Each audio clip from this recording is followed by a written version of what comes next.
Hi. After going through multiple childhood traumas, I completely overcame depression. Completely. Utterly. There's no depression left in my life. There's no deep states of sorrow and struggle anymore in my life. And I am like you. I'm just a random guy who overcame it. And in this video I'm going to explain to you how I did it and how you can too.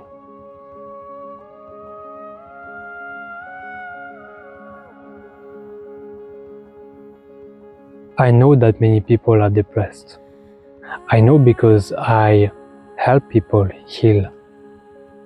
I help them heal their psychology so that they live with a clear mind, powerful mind.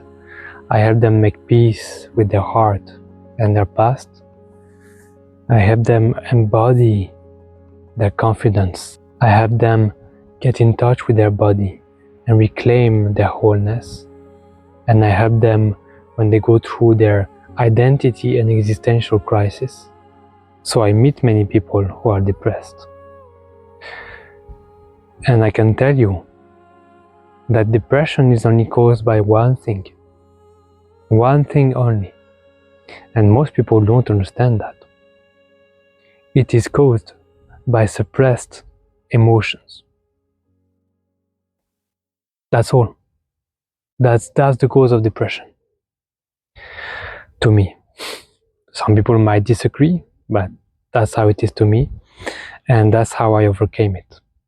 When I understood that I was feeling so low, not because of my circumstances, not because I'm a victim, but because my emotions were suppressed inside, unseen, stuck in my body. The shame, the fear, the deep grief, the disgust. So all these emotions were hidden from my conscious mind. And that's why I was depressed. Because I couldn't process, digest these emotions. Therefore, I was a slave to them. I was a prisoner of these emotions. And you might be living your life trying to overcome depression so hard, trying to think positively, trying to do affirmations, trying to get over it, trying to pull yourself up. And you realize you can't. You can't because it doesn't work. Have you ever allowed yourself to be depressed? Or do you just fight it constantly? Have you ever allowed yourself to be present with this heaviness?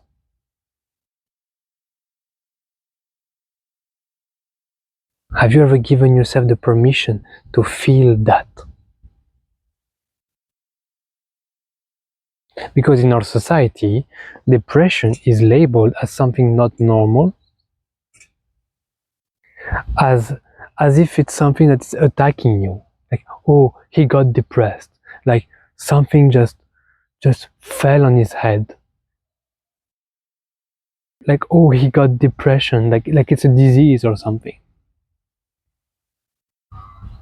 But depression is just a sign that you're not listening to your body and you're not listening to yourself. You've been pretending for too long to be someone that you're not.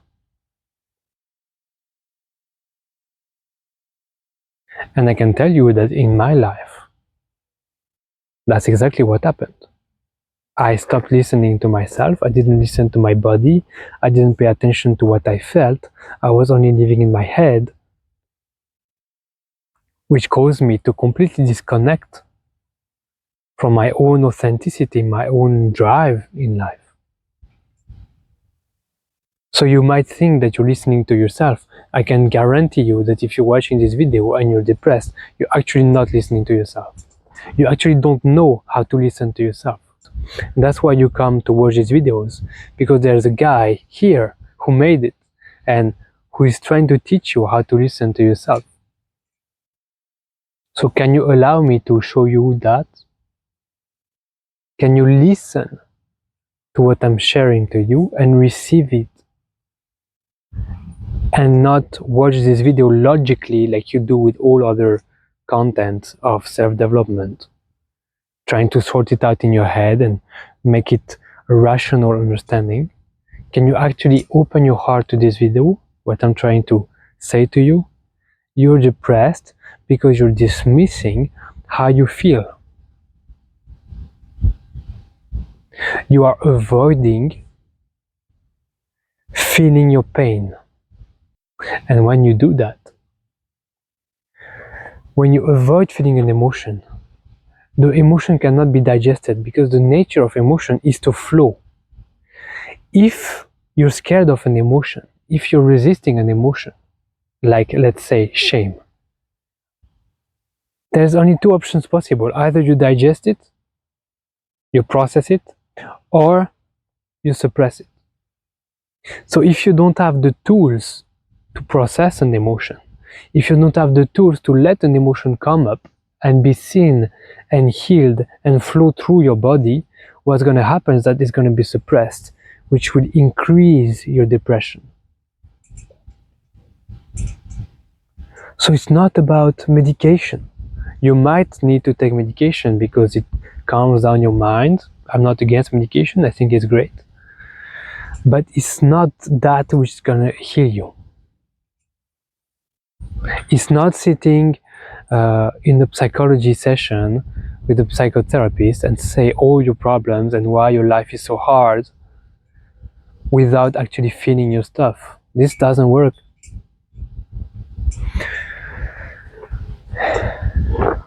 So when I started finding the tools to process an emotion, for example, doing bioenergetics, which are body-based practices designed to help you process emotions. And if you don't know what it is and you want to learn about bioenergetics and find some resources, just send me a message. You just click on the link in the description, work with me. You can send me a message through WhatsApp. You don't necessarily need to work with me. You can just ask me questions. I'm fine with that. And I will show you what it is. So bioenergetics, for example, or mindfulness. Mindfulness and being guided by someone to hold space for you. This is what we need, right? So the depression, for my part, was here to tell me there is a whole childhood, my friend, that you didn't see, that you rejected, and that you suppressed. And nothing wrong with you suppressing your childhood, nothing wrong with me suppressing my childhood. That's what we do when we go through difficult things.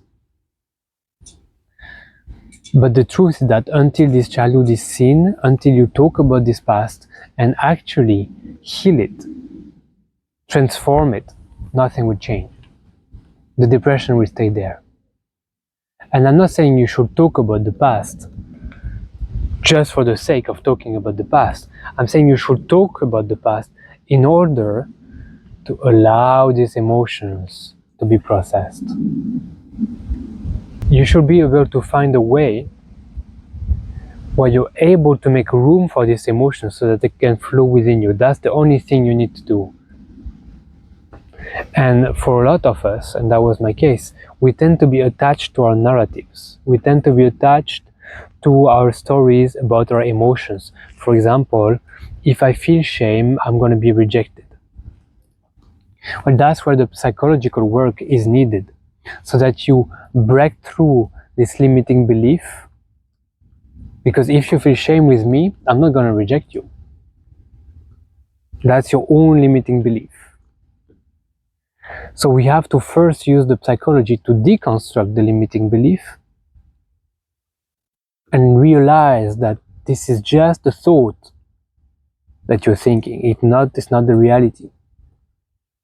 So it's about sitting with this belief and questioning it. And then when the belief is let go of, we can drop in the body and allow the shame, because now there's nothing that can prevent the shame from being felt. Does that make sense?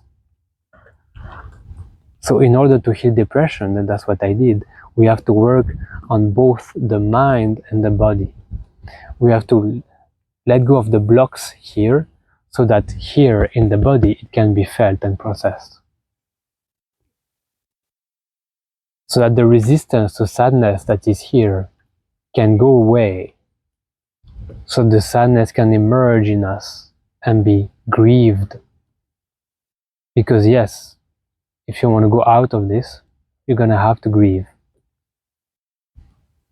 Are you ready to grieve? Are you willing to grieve? Are you willing to be honest with yourself? That yes, you need to grieve something? So depression is basically a sense of heaviness, a deep heaviness, but it's an emotional heaviness that is intertwined with the psychology. If you're attached to an emotion, if you're attached to a sadness, you will never be free from sadness, isn't it? So that's why we need to have this kind of self-reflection where we can be honest with ourselves and see what we are attached to, how we're blocking ourselves, and find our way through that. And of course, it's difficult to do alone. It's very difficult, even though you might be able to do a few things. But that's why I'm making this channel, to give you a little bit more clarity on what's the way, and also to invite you to make a step forward and work with me or join my community, so that you can start healing on a deeper level and actually putting these things into place, instead of just thinking about how to heal, to actually do it and actually face the pain. So if you feel ready for this, if you're willing to transform your life, then I invite you to click on the links in the description, check them out. And what I can offer you is everything you're looking for, basically. You know, I'm a survivor of such deep violence. I know how you feel, I know what's going on, you know. And you will feel deeply understood. So, thank you, and I'll see you soon. Bye.